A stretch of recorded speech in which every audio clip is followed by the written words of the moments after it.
مولاي صل وسلم دائما أبدا على حبيبك خير الخلق كلهم.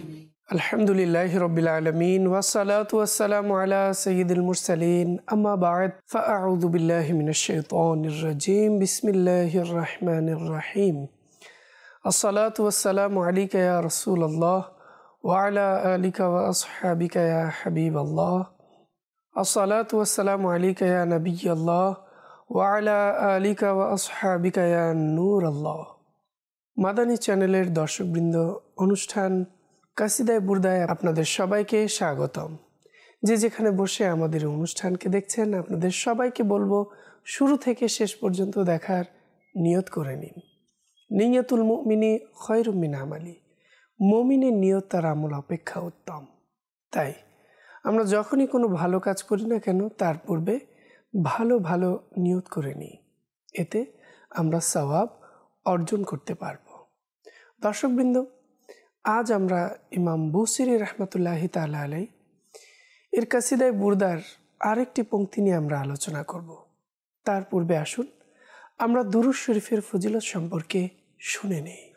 উম্মুল মুমিনিন হযরত সাইয়্যিদাতুনা আয়েশা সিদ্দিকা রাদিয়াল্লাহু তাআলা আনহা থেকে বর্ণিত তাজেদারে রিসালাত, শাহেনশাহে নবুয়ত, মাহবুবে রব্বুল ইজ্জত হুজুর নবী করিম সাল্লাল্লাহু তাআলা আলাইহি ওয়াসাল্লাম ইরশাদ করেন, কোনো বান্দা যখন আমার উপর দুরূদ শরীফ পাঠ করে, তখন ফেরেশতারা সেই দুরূদকে নিয়ে উপরে ওঠে এবং আল্লাহ তাআলার দরবারে পৌঁছে দেয়।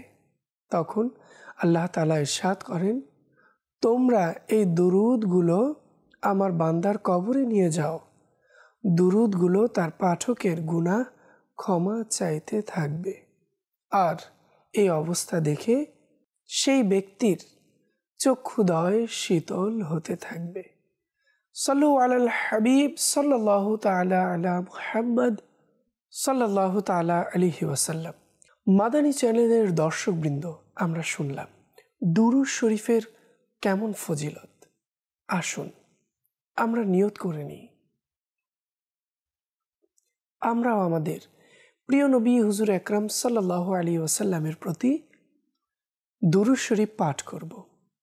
আল্লাহ তাআলা আমাদের সবাইকে প্রিয় নবী সাল্লাল্লাহু আলাইহি ওয়াসাল্লামের প্রতি অধিক হারে দুরূদ শরীফ পাঠ করার তৌফিক দান করুক, আমিন। সাল্লু আলাল হাবিব সাল্লাল্লাহু তাআলা আলাইহি ওয়াসাল্লাম।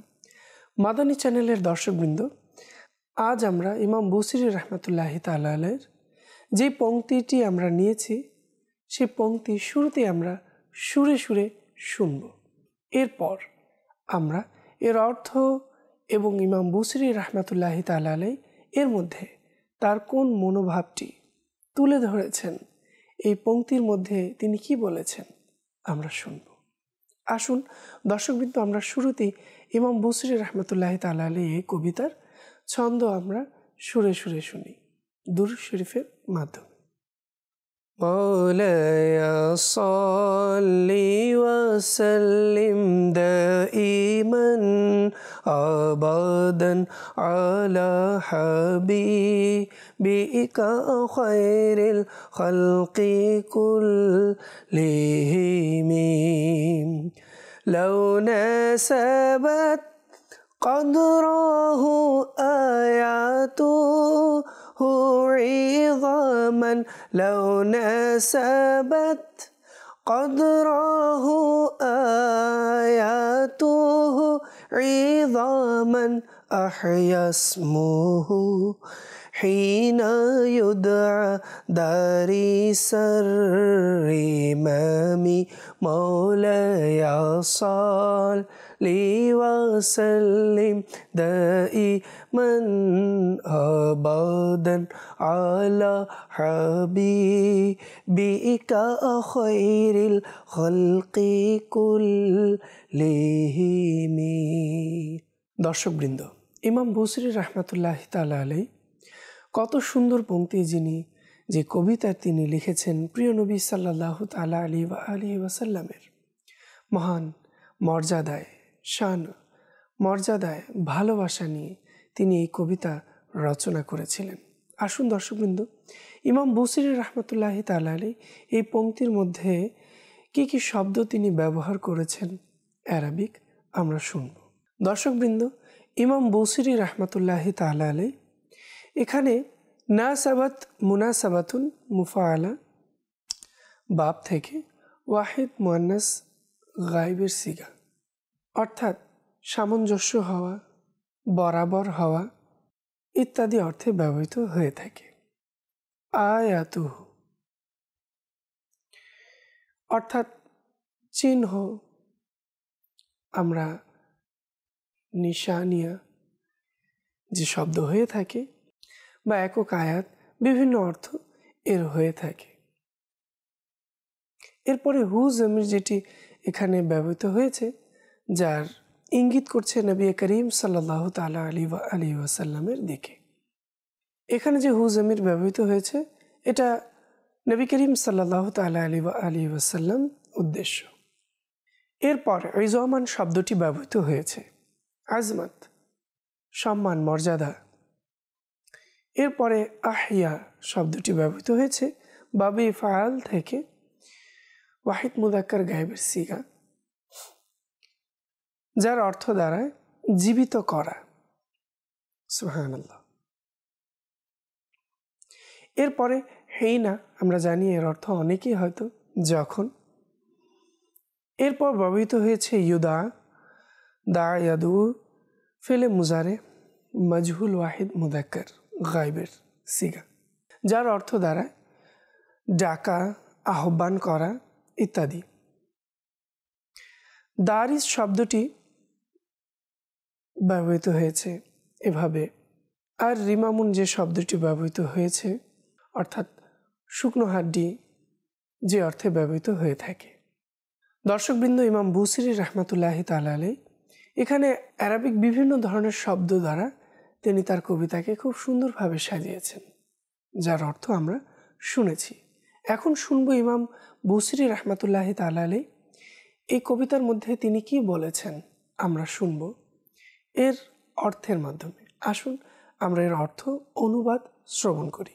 ইমাম বুসিরি রহমতুল্লাহি তাআলা আলাইহি নিজের দিকে ইঙ্গিত করে বলছেন, যদি তুমি আমাদের প্রিয় নবী সাল্লাল্লাহু তাআলা আলাইহি ওয়াসাল্লামের ক্ষমতা ও মর্যাদার সম্মান, তার মহান মুজিজা সমূহ দেখতে পারতে, তবে তার নাম মুবারক চিহ্নিত ও পুরাতন হাড়গুলোকে যখন সম্বোধন করা হতো পুনরুজ্জীবিত করে দিত।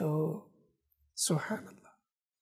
দর্শকবৃন্দ, এখানে কত সুন্দরভাবে যদি তুমি আমাদের প্রিয় নবী সাল্লাল্লাহু আলাইহি ওয়াসাল্লামের ক্ষমতা, মর্যাদা, সম্মান এবং মুজিজা সম্পর্কে তুমি দেখতে, তবে তার নাম মোবারক চিহ্নিত ও পুরাতন হাড়গুলোকে যখন সম্বোধন করা হতো তো পুনর্জীবিত হয়ে যেত। আল্লাহ রসুল সাল্লাল্লাহু তাআলা আলাইহি ওয়াসাল্লামের নাম মুবারকের বরকতি আলাদা। কেননা বিভিন্ন কবিতা লেখক, বিভিন্ন ইমাম, আলিমে দ্বীন মুহাম্মদ নাম নিয়ে কত সুন্দর সুন্দর পংক্তি রচনা করেছেন, যে এই মুহাম্মদ নাম কত ইম্পর্টেন্ট। যেমন একটি পংক্তি, চোখের তারা নামে মুহাম্মদ, মনের উজালা নামে মুহাম্মদ, চোখের উজালা নামে মুহাম্মদ, হৃদয় উজালা নামে মুহাম্মদ। হবে সে সফল উভয় জগতে, হবে সে সফল উভয় জগতে, দিন রাজ্যে জপে নামে মুহাম্মদ, দিন রাজ্যে জপে নামে মুহাম্মদ। সাল্লাল্লাহু আলাইহি ওয়াসাল্লাম, সাল্লাল্লাহু আলাইহি ওয়াসাল্লাম। সুবহানাল্লাহ। দর্শকবৃন্দ, আসলে নামে মুহাম্মদ, আল্লাহ রসুলের নাম মুবারকের অনেক বরকত, এবং যে নাম নিলে মৃত জীবিত হয়ে যায়। মৃত জীবিত কেন, বরঞ্চ পুরনো হাড়ের দিকে ইঙ্গিত করা হলেও তা পুনরুজ্জীবিত হয়ে যায়। তো দর্শকবৃন্দ, আল্লাহ রসুলের মুআজিজা, আল্লাহ রসুলের মান, মর্যাদার সম্মান এবং তিনি তার উম্মতদের প্রতি কেমনভাবে দয়া করেছেন মুজিজা দেখিয়ে, দয়া প্রদর্শনের মাধ্যমে, তা যদি আমরা শুনি তাহলে আমরাও জানতে পারবো আমাদের রসুল সাল্লাল্লাহু তাআলা আলাইহি ওয়াসাল্লাম কেমন সম্মান, মর্যাদার এবং মুজিজার অধিকারী ছিলেন। দর্শকবৃন্দ, আসুন আমরা একটি ঘটনা শ্রবণ করি এবং জানুন নবী করিম সাল্লাল্লাহু তাআলা আলাইহি ওয়াসাল্লামের মুজিজা কেমন ছিল।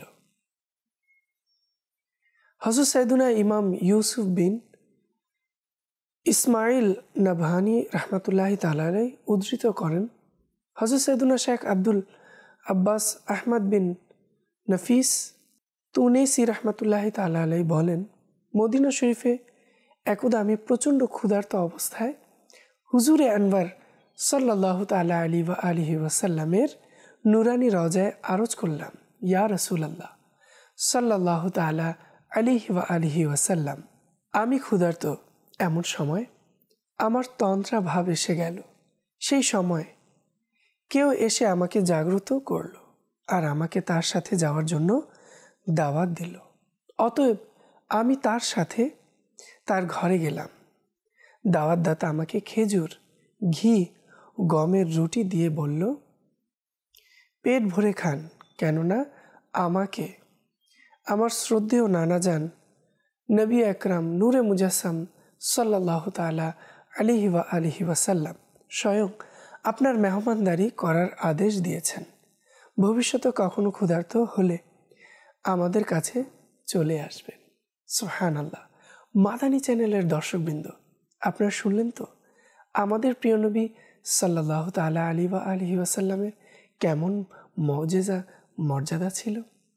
হ্যাঁ দর্শকবৃন্দ, আল্লাহ রসুল ইচ্ছে করলে যা চাইতেন তাই পেতেন, কিন্তু শুধুমাত্র তিনি দ্বীন ইসলামকে কায়েম করার জন্য, মানুষকে ইসলামের পথে নিয়ে আসার জন্য, আল্লাহ তাআলার সন্তুষ্টি অর্জন করার জন্য দুনিয়াতে কষ্ট করেছেন এবং নিজের উম্মতদেরকে দোজখের আগুন থেকে বাঁচানোর উপায় এবং পথ দেখিয়ে গেছেন।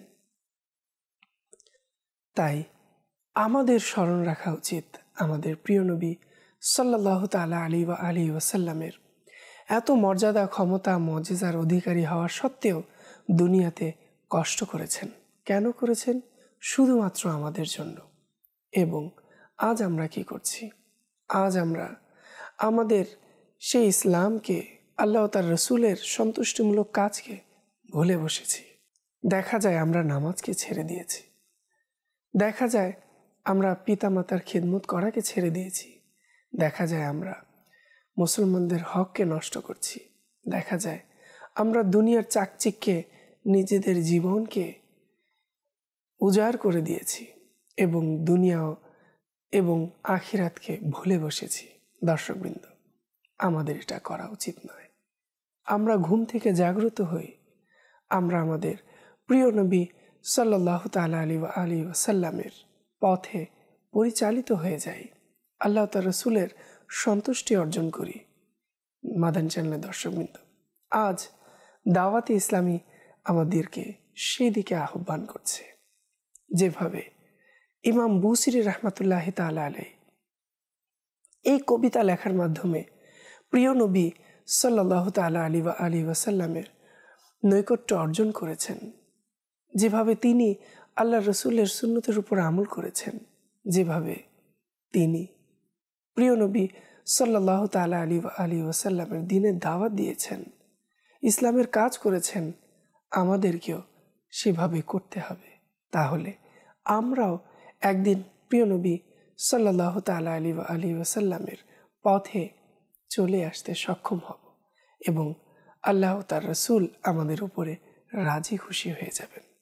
মাদানী চ্যানেলের দর্শকবৃন্দ, ইমাম বুসিরি রাহমাতুল্লাহি তাআলা আলাইহির যখনই আমরা তার কোনো পংক্তি পড়েছি, সেখান থেকে আমরা শিক্ষণীয় অনেক বিষয় শিখেছি, জানতে পেরেছি। তিনি এই পংক্তিগুলোর মাধ্যমে, এই কবিতার মাধ্যমে আমাদেরকে দ্বীনের দাওয়াত দিয়ে গেছেন এবং আল্লাহ রসুলের প্রতি আমাদের ভালোবাসা এবং তার ভালোবাসাকে বাস্তবায়ন করার জন্য কি করতে হবে সেদিকে আমাদেরকে ইঙ্গিত করছেন। আসুন মাদানী চ্যানেলের দর্শকবৃন্দ, আমরা নিজেদেরকে নেককার বানাই, গুনাহ থেকে তওবা করে আল্লাহ তার রসুলের পথে চলে আসি। সেই দিকে আজ আলহামদুলিল্লাহ আমাদেরকে দাওয়াত ইসলামী আহ্বান করছে। দাওয়াত ইসলামী আমাদেরকে সেই দিকে আহ্বান করে ইলমে দ্বীন অর্জন করে আল্লাহ তার রসুলের পথে পরিচালিত হতে, আল্লাহ তার রসুলের পথে চলতে সাহায্য করছে। আসুন আমরা দাওয়াত ইসলামীতে সম্পৃক্ত হয়ে যাই, নিজের জীবনকে পরিবর্তন করে ফেলি। মাদানী চ্যানেলের দর্শকবৃন্দ, আসুন আমরা আবারও একবার ইমাম বুসিরি রহমতুল্লাহি তাআলা আলাইহির এই পংক্তিকে আবারও দুরূদ শরীফের মাধ্যমে একবার পাঠ করি। মাওলায়া সাল্লি ওয়া সাল্লিম দাইমান আবাদান আলা হাবিবিকা খায়রিল খালকি কুল্লিহিম লাউ নাসাবাত কদরহু আয়াতুহু عظاما أحيا اسمه حين يدعى داري سر إمام مولاي صل وسلم دائما أبدا على حبيبك خير الخلق كلهم। দর্শকবৃন্দ, কত সুন্দর পংক্তি আমরা সুরে সুরে শুনলাম। দর্শকবৃন্দ, এই পংক্তির একটি ফজিলত আজ আমরা শুনব। বলা হয়েছে, যদি এই পংক্তি মৃত্যুর শয্যায় পতিত ব্যক্তির নিকট পড়া হয়, তবে যদি সময় পূর্ণ হয়ে যায় তবে মৃত্যু চলে আসবে, আর না হয় খুব দ্রুত তাড়াতাড়ি সে আরোগ্য লাভ করবে। মাদানী চ্যানেলের দর্শকবৃন্দ, ইমাম বুসিরি রহমতুল্লাহি তাআলা আলাইহি কেমন কবিতা লিখেছেন, যে কবিতা এমনভাবে মকবুল হয়েছে, গ্রহণযোগ্যতা লাভ করেছে, যে এই পংক্তি ওজিফা হিসেবে আজ ব্যবহৃত হচ্ছে, মুসলমান এ দ্বারা উপকৃত হচ্ছে। আপনারা চাইলেও এটাকে ওজিফা হিসেবে পড়তে পারেন। মাদানী চ্যানেলের দর্শকবৃন্দ, দেখতে দেখতে অনুষ্ঠানের সময় শেষ পর্যায়ে চলে এসেছে। আমরা এই অনুষ্ঠান থেকে বিদায় নিচ্ছি। অনুষ্ঠান থেকে বিদায় নেওয়ার পালা। তো বিদায় নেওয়ার পূর্বে আপনাদের সবাইকে বলবো, অবশ্যই আপনারা সবসময় মাদানী চ্যানেল বাংলা দেখতে থাকবেন। আজ এ পর্যন্তই। আগামী পর্বের আমন্ত্রণ জানিয়ে এখানেই শেষ করছি। সাল্লু আলাল হাবিব সাল্লাল্লাহু তাআলা আলা মুহাম্মদ সাল্লাল্লাহু তাআলা আলাইহি ওয়াসাল্লাম। مولاي صل وسلم دائما أبدا على حبيبك خير الخلق كلهم